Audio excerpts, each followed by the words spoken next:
Close your eyes and picture this. You are holding the love of your life in your arms. Her head is resting heavily on your chest. Her breathing is getting slower, slower, slower.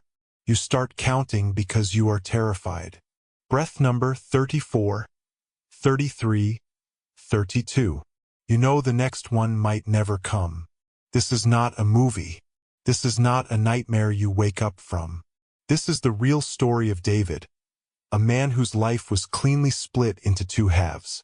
The half when Anna was alive, and the terrifying, silent, empty half that came after she was gone. Let me take you back to when everything was golden. Before the silence. Before the hospitals. Back to November 1998, in a city that smelled of wet asphalt and roasted chestnuts. David was a man of routine. He was 24 years old, he wore gray suits, he carried an umbrella even when it was sunny, and he believed that life was something you organized, not something you experienced. He was waiting at a tea stall, checking his watch, annoyed that the number 42 bus was 3 minutes late. And then, she happened. Anna came running out of the storm like a sudden burst of fireworks. She didn't have an umbrella. She was clutching a bag of library books against her chest to save them, sacrificing herself to the downpour. She was laughing as she ran, splashing through puddles that David had carefully stepped around. Her hair was completely soaked, plastered to her cheeks, water dripping from her nose. She crashed into the shelter of the tea stall, shook her head like a wet dog, sending spray everywhere, and looked at David. Most people would have complained about the weather. Anna just wiped the rain from her eyes and said, "Well, I guess the sky decided to water the city today." David, a man who planned everything, a man who never took risks, looked at her and forgot how to speak. He looked at her shivering shoulders, her soaked blouse, and without a single thought, he took off his dry, warm jacket. He placed it around her. Anna stopped shivering. She looked up at him, her eyes the color of warm honey, and smiled. She said, "You'll get wet too. You don't even know me." David looked at the rain falling in sheets around them. He looked at this stranger who smelled like rain and old paper. He replied, "For you, I think I could stand in an ocean and not care." He didn't know where the words came from. He wasn't a poet. He was an accountant. But in that moment, looking at her, he knew it was the truest thing he had ever said. That was the beginning. A year later, under a flickering streetlight that buzzed like a dying bee, he got down on one knee. It had rained that night too. He knelt right in a puddle, the dirty water soaking into his dress pants. But he didn't flinch. The ring box was wet. His hands were shaking. He said, "Anna, I don't have much. I worry too much. I'm boring. But I will never let go of your hand. Not in rain, not in storm, not when the sky falls." She cried and laughed at the same time, a sound that David would come to treasure more than music, and whispered, "Yes, 1,000 times yes." Their wedding day was simple but perfect. It was in a small chapel with peeling paint, filled with white lilies. Anna's father, a stern man who was already sick and breathing with the help of an oxygen tank, walked her down the aisle. The sound of the oxygen machine's rhythm, hiss, click, hiss, click, was the only music as they walked. He placed Anna's hand in David's, a transfer of sacred trust. He gripped David's hand with surprising strength and wheezed, "Keep her smiling, son. She is the sun. If she stops smiling, the flowers die. She rarely cries. Don't make her start now." David took that vow seriously. 3 years later, Lily was born. David, the man who promised to stand in an ocean, took one look at the blood in the delivery room and fainted cold. He hit the floor with a thud. He woke up 10 minutes later with smelling salts under his nose, looking up to see Anna holding a bundle, laughing weakly, sweat matting her hair. "Welcome to fatherhood, my brave hero," she teased. For years after that, Mia arrived. It was a chaotic birth, fast and frightening. When the crying settled, Anna kissed the newborn's forehead, looked at the screaming infant, and then at the quiet, wide-eyed Lily standing by the door. "Now our family is complete," Anna whispered. "One calm river and one little firecracker." Life was a blur of scraped knees, school runs, and Sunday pancakes. Those pancakes were the center of their universe. Anna made them every single Sunday without fail. They were always heart-shaped, and she always danced with the spatula while the batter sizzled. She added a secret ingredient, just a pinch of nutmeg, that made the house smell like comfort. On their 10th anniversary, they had a small party in the backyard. They couldn't afford a fancy trip, so they strung fairy lights between the apple trees. David stood in the corner with a drink, watching Anna spin barefoot on the grass with Mia and Lily. The lights reflected in her eyes. She looked ageless. He thought to himself, if time could stop right here, right this second, I would die happy. I have tasted heaven. But time is a cruel thief. It doesn't stop. It doesn't bargain. That was the last perfect year. The darkness didn't arrive with a bang. It arrived with a whisper. It started with a small cough. Just a dry, tickling cough in the back of her throat. Anna laughed it off. "It's just winter dust," she said, waving her hand. "The heater is drying out the air." She bought lozenges. She drank warm honey water. But the cough stayed. It settled in her chest like an unwanted guest. Her best friend Sarah called every day. "Anna, stop being stubborn. Go to the doctor, please. You sound terrible." Anna always replied, "I'm not dying, drama queen. It's a persistent cold. I have to finish the girls' Halloween costumes. I don't have time to sit in a waiting room for 3 hours just to be told to take aspirin." Even Anna's mother flew in from another city, terrified by the sound of her daughters breathing over the phone. They fought in the kitchen. "You never take your health seriously," her mother screamed. "You are a mother now, you can't be reckless." Anna just hugged her, resting her chin on her mother's shoulder, and said, "Mom, I'm fine. Look at me. I'm strong. I'm Anna." David believed her too. Why? Because believing her was easier than imagining anything else. Because looking at the sun and imagining it burning out is impossible. So he bought her the expensive cough syrup, he made her tea, and he kissed her forehead, telling himself it was just dust. He allowed himself the luxury of denial. Then came the Sunday morning that changed the rotation of their earth. It was bright. The sun was streaming through the kitchen window, illuminating the dust motes dancing in the air. Anna was at the stove. The batter was sizzling. Mia was 6, drawing violently with crayons at the table. Lily was 10, reading a book. David was pouring coffee, laughing at something Mia said. Anna turned to flip a pancake. She had a smile on her face. And then, the smile froze. The spatula slipped from her hand. It hit the floor with a loud metallic clatter that silenced the room. She reached out, grabbing the granite counter, her knuckles turning white. Her knees buckled. She didn't scream. She didn't cry out. She just folded, like a puppet whose strings had been cut. David moved faster than he ever had in his life. He dropped the coffee pot. It shattered, scalding liquid splashing his legs, but he didn't feel it. He lunged across the kitchen and caught her 2 inches before her head hit the tiles. She was dead weight in his arms. Her eyes were rolling back, showing the whites. Her breathing was ragged, gasping. 6-year-old Mia started screaming. It was a high, piercing sound. "Mommy! Mommy, wake up! Wake up!"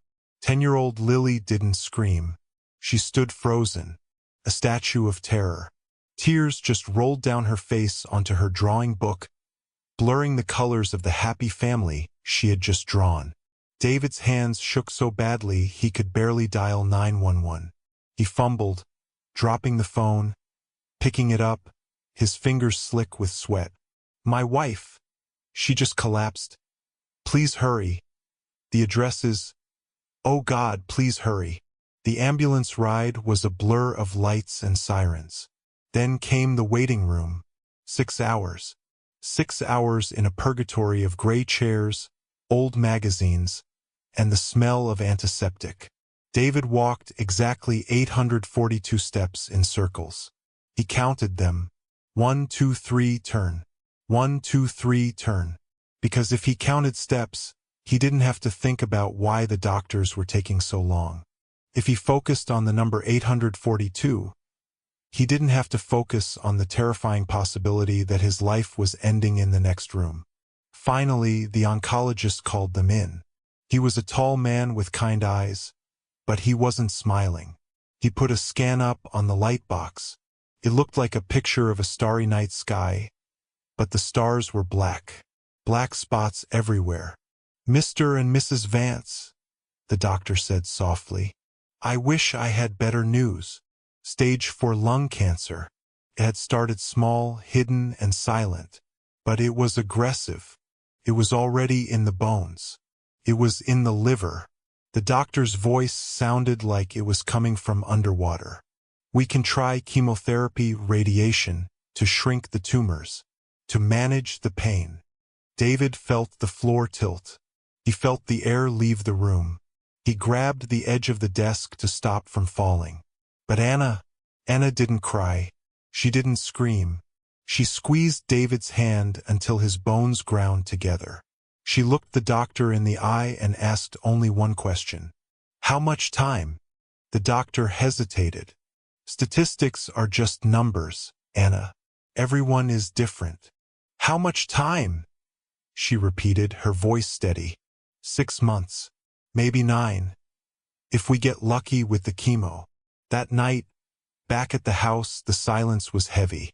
Pressed against the windows, Anna's mother, who had met them at the hospital, lost control in the hallway. She slapped David across the face. A sharp, cracking sound that echoed through the house. "You should have forced her," she sobbed, hitting his chest. "You should have dragged her to the hospital months ago. You promised to take care of her. You promised." The war began the next morning. And it was a war. The enemy was invisible, but the battlefield was Anna's body. The first round of chemo was hell on earth. It stripped Anna of everything but her spirit. Took her energy, her appetite, her color. She threw up 14 times the first night. David sat on the cold bathroom floor for hours, holding the plastic bucket, wiping her mouth with a cool cloth, crying silently so she wouldn't hear the hitch in his breath. He rubbed her back as she retched, whispering, "I've got you. I'm here. I'm not going anywhere." A young nurse named Emily used to bring homemade soup to the clinic because she saw how much they were struggling. She would sit with David in the parking lot while he smoked cigarettes he didn't even like, just to be outside the room where his wife was fading. "She's disappearing, Emily," David would say, staring at the asphalt. "She's disappearing piece by piece, and I can't stop it. I'm just watching it happen." One morning, the inevitable happened. Anna was in the shower. David was in the bedroom folding laundry when he heard a gasp. Not a scream, but a sharp intake of breath. He ran in. Anna was standing under the water, holding clumps of wet hair in her hands. It was coming out in ropes. It was clogging the drain. She looked at her hands, then at David. She tried to joke. She tried to be Anna. "Guess I'll be a fashion queen with wigs now," she said, her voice shaking. "Maybe I'll go blonde. You always liked blondes in the movies." But then she looked in the mirror. The reality hit her like a physical blow. She saw the sickness staring back. She sank to the floor of the shower, naked and wet and broken, sobbing into her hands. David didn't hesitate. He climbed into the shower fully clothed. He sat on the wet tiles and pulled her into his lap. The water soaked his shirt, mixing with their tears. He rocked her back and forth as the water ran cold. "You are the most beautiful woman in the world," he whispered into her ear, over and over again. "With hair, without hair, in a gown, in rags. You are Anna. You are my Anna. Nothing changes that." Anna refused to waste the sand in the hourglass. She wiped her tears and made a decision. She would not die in a hospital bed. She would not be defined by the illness. She created memory days. If she was going to leave, she was going to leave an imprint so deep that time could never wash it away. One day they went to the beach. It was a cold, windy day. Anna was too weak to walk through the soft sand. So David pushed her wheelchair until the wheels got stuck, and then he carried her the rest of the way to the water's edge. He sat her down on a blanket. She leaned down and wrote with a trembling finger in the wet sand. "David plus Anna plus Lily plus Mia equals forever." They sat there watching the waves. A large wave came, indifferent, cold, relentless, and washed the writing away in seconds. The equation was gone. David looked away, his heart breaking at the symbolism. But Anna smiled.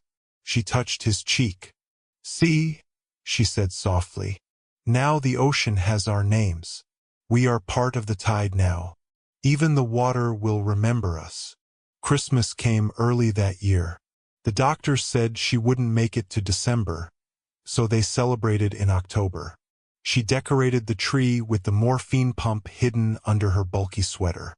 She couldn't lift the ornaments, so she directed David and the girls. That week, she locked herself in the bedroom with a video camera. She forbade David from entering. She recorded 36 birthday videos.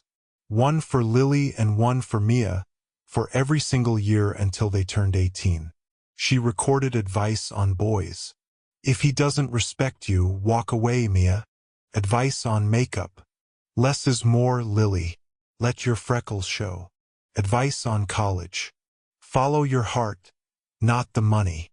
In the last video for Mia's 18th birthday, her voice was barely a whisper, her energy completely drained. She looked into the lens, her eyes bright with tears. "Mia, my little firecracker, when your heart breaks for the first time, and it will, remember mommy is right here, in your chest. You are never alone. I am in every beat of your heart." They went to the zoo on a Tuesday. She lasted 15 minutes before collapsing on a bench, breathless, her face gray. But she pointed at the lion enclosure where a solitary male lion was pacing. "Look, girls," she wheezed. "The lion lives alone, but his roar travels for miles. Be like that. Be loud. Be strong. Even when you are alone. Make the world hear you." One afternoon, she couldn't even swallow ice cream. Her throat was raw from the treatment. She just held the cone, watching it melt over her thin, pale fingers, dripping onto the bedsheet. She didn't get angry. She made David take a photo of the mess. She labeled it in the album, "Our Last Ice Cream Picture." She recorded 100 goodnight stories on her phone. Specific ones. For when you're scared of thunder. For when you had a bad day at school. The final recording ended with, "If mommy doesn't come in your dreams tonight, just play this. I'm right here." Then came the night David will never forget. The night the clock finally stopped. Anna could no longer climb the stairs to the bedroom. She lay on the living room couch, surrounded by pillows, looking small. So terribly small. Her skin was translucent, her breathing shallow. At 10:42 p.m., she whispered, "David, come sit." He sat on the floor beside her, resting his head near her hand. She pulled his hand to her heart. Her skin was paper thin. He could feel the weak, fluttering beat beneath. She made him promise 4 things. "First," she whispered, her eyes locked on his, "never sell this house. My soul lives in these walls. The girls need to know where they came from. They need to see the height chart on the doorframe.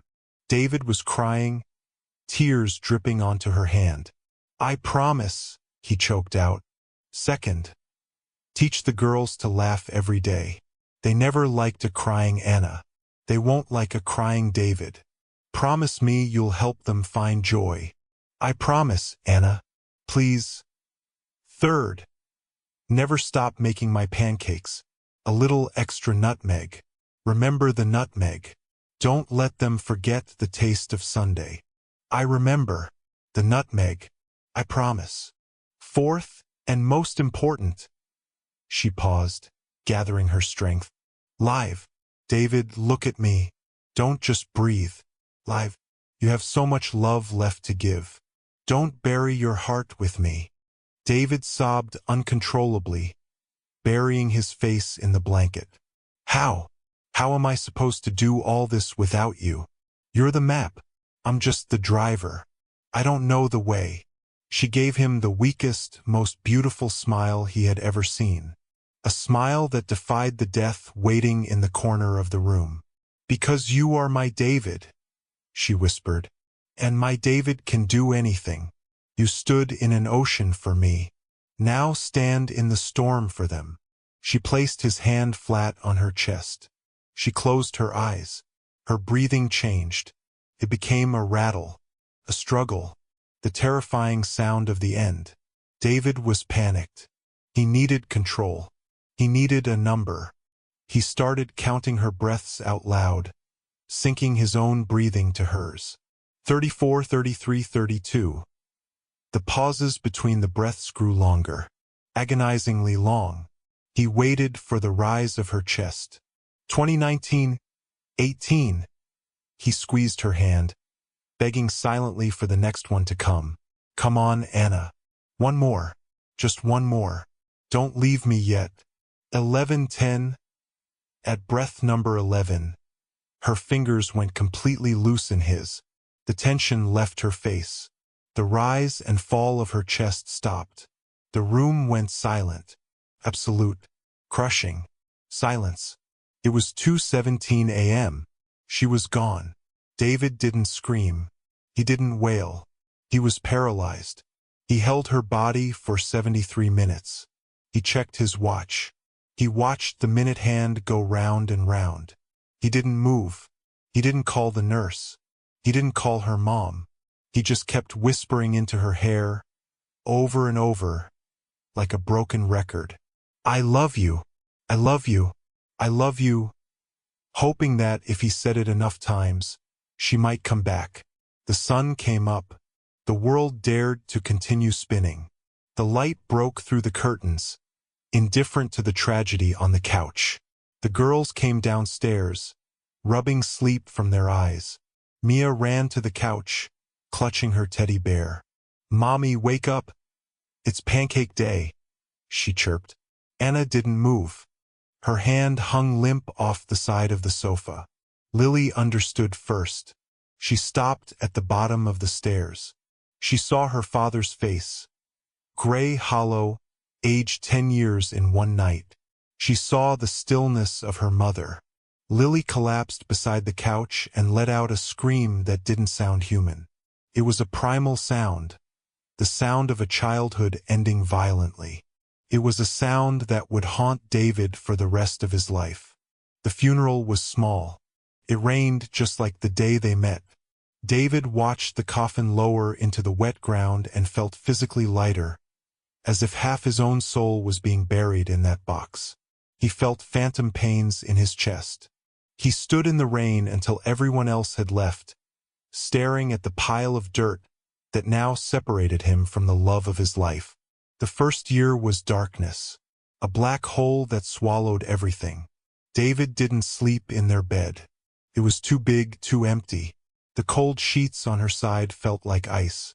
He slept on the couch every night, hugging Anna's old sweater, inhaling the fading scent of her vanilla perfume until the smell was gone and it just smelled like dust.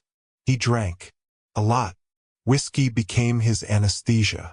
It was the only way to turn off the noise in his head.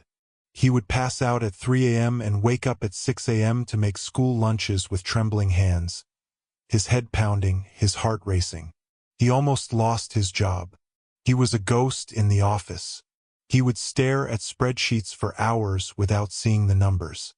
His colleague Mike covered for him 11 times when David simply forgot to show up because he was too busy staring at the wall. And the girls were broken. The house that used to be filled with laughter was now filled with eggshells. Mia started wetting the bed again at age 7. She would come into the living room crying at 2 a.m., holding her wet sheets, ashamed. And David, exhausted, hungover, and grieving, would have to change the bed, wash the sheets, and whisper, "It's okay," while trying not to vomit from the hangover. Lily stopped speaking. For 3 whole months, she didn't say a word. Not one. She communicated in nods and shrugs. She just painted. She sat at the kitchen table and painted dark, angry swirls of black and red. She painted storms. She painted graves. She was screaming on paper. The parenting struggles were brutal. David didn't know how to be a mother. He didn't know the rhythm of it. One morning, the simple act of getting ready for school turned into a disaster. Mia was screaming because her hair was a mess. "I want pigtails. Mommy did pigtails," she sobbed, holding out the brush. David tried. His big, clumsy hands fumbled with the small rubber bands. His fingers felt like sausages. He pulled too hard. Mia cried out in pain. "You're hurting me. You're doing it wrong. Stop it. I want mommy. I want mommy." The words hit David like a knife. He threw the brush across the room. It hit the mirror, cracking it. "She's not here, Mia. She's never coming back," he yelled. The silence that followed was terrifying. Mia looked at him with wide, fearful eyes. David realized what he had done. He walked into the bathroom, turned on the shower, and sat under the cold water in his clothes, sobbing so loud the sound bounced off the tiles. He was failing. He was hurting them. He was breaking every promise. They would have starved if not for Mrs. Thompson, a 70-year-old neighbor who had watched Anna grow up. She saved them. She brought food every single day for 2 years. Casseroles, soups, pies. She never asked for thanks. She never judged the pile of laundry or the smell of whiskey. She just left the food on the porch, rang the bell, and walked away. She was the silent guardian of their survival. One night, David hit rock bottom. It was November again, the anniversary of their meeting. The bills were piling up, medical debts, mortgage, therapy costs. The house felt like a tomb. Every corner held a memory that hurt too much to look at. He decided to sell it. He couldn't afford the pain anymore. He started packing boxes in a frenzy. He threw clothes in, books, toys. He dragged a suitcase from under the bed. And there, hidden behind a winter coat, he found it. Anna's hidden wooden box. He had forgotten about it. He opened the latch with trembling fingers.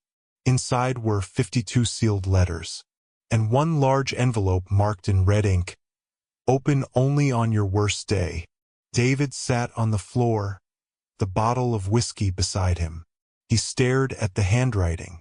Her handwriting. He felt like he was desecrating a grave. But he tore open the envelope. He expected sadness. He expected a goodbye. But he found Anna's voice, fierce and loving. "My dearest David, if you are reading this, you are truly broken. You are thinking about giving up. You are probably drinking that cheap whiskey you like, the one that smells like gasoline. Stop it. Put the bottle down. Get up and walk into the girls' room. Look at them sleeping. Watch their chests rise and fall. Look at their eyelashes. They are my living proof that we happened. They are the best parts of me and the best parts of you. If you sell this house, you sell our history. If you give up, you erase me. You erase the memory of us. You are strong enough. You stood in an ocean for me, remember?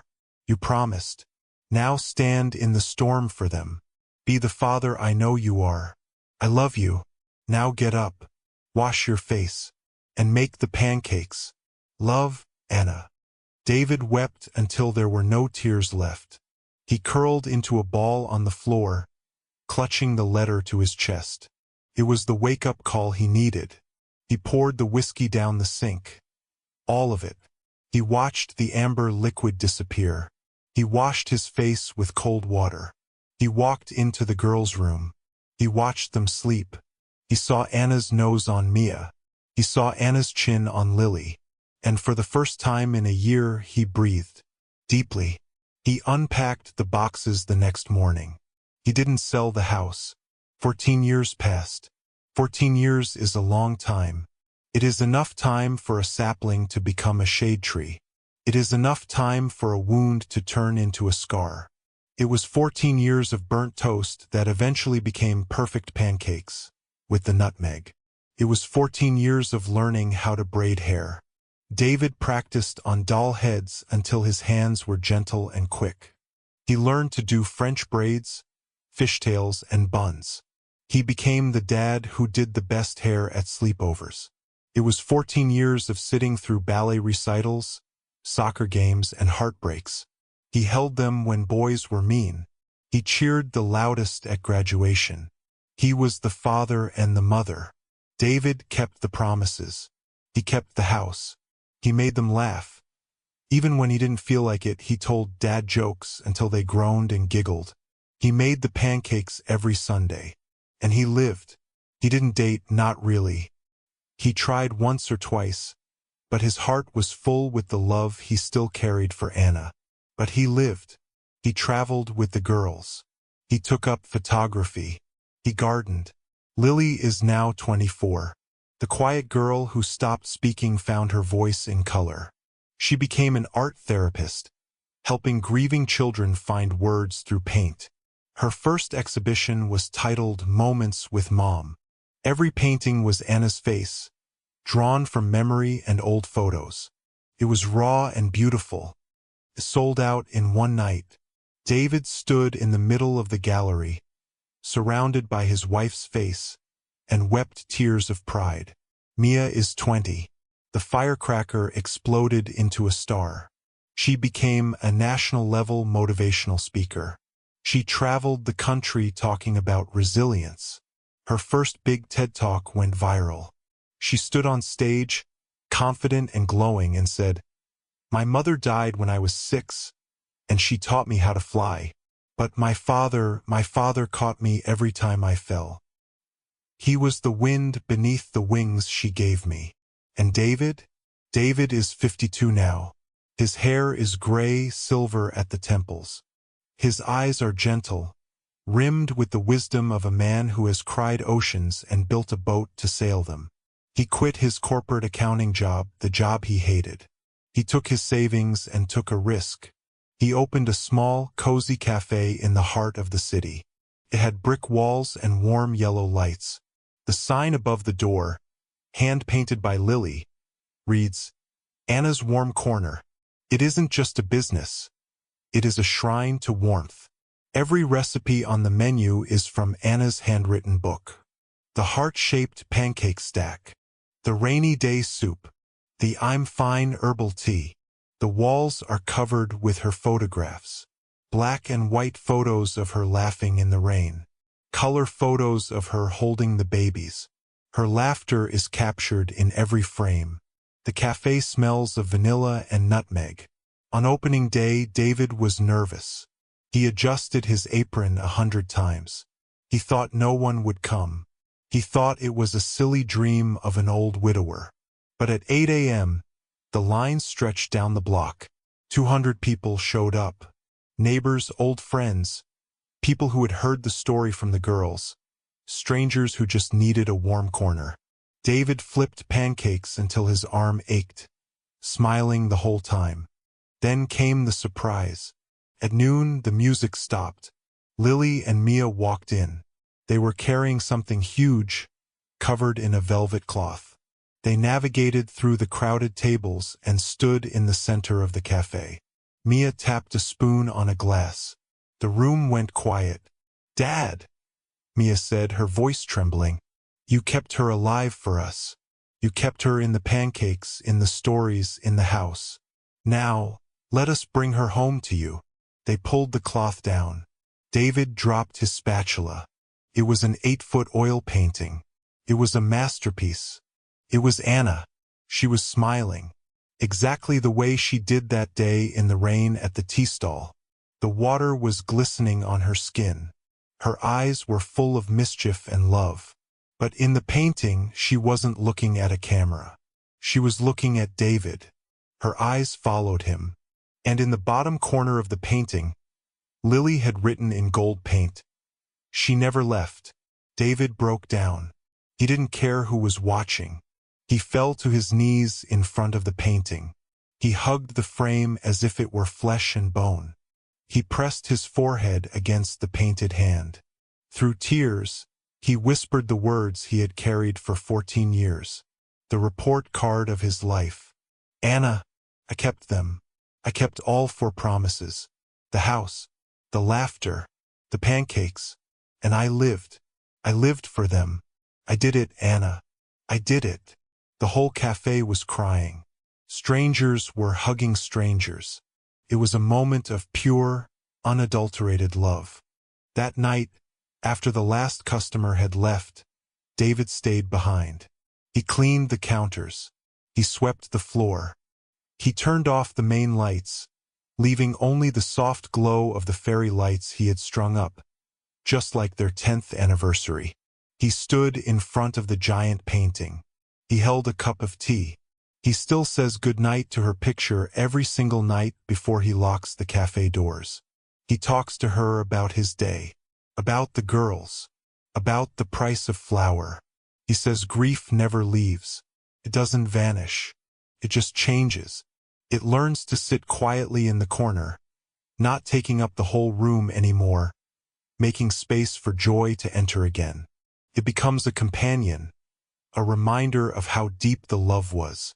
This is David's story, a father who counted his wife's last breaths, who learned to tie ponytails with shaking hands, who cried in the shower so his daughters wouldn't see, and who, 14 years later, stood in a cafe filled with her recipes and whispered, "Anna, I kept every promise." If you watched till here, please type David in the comments so I know you felt his pain and his strength. Like this video for every father who became both parents in one heartbeat. Subscribe and stay close, because next day we bring you another real soul who lost everything and found tomorrow anyway. Thank you for being with David today. I'll see you in the next one, family.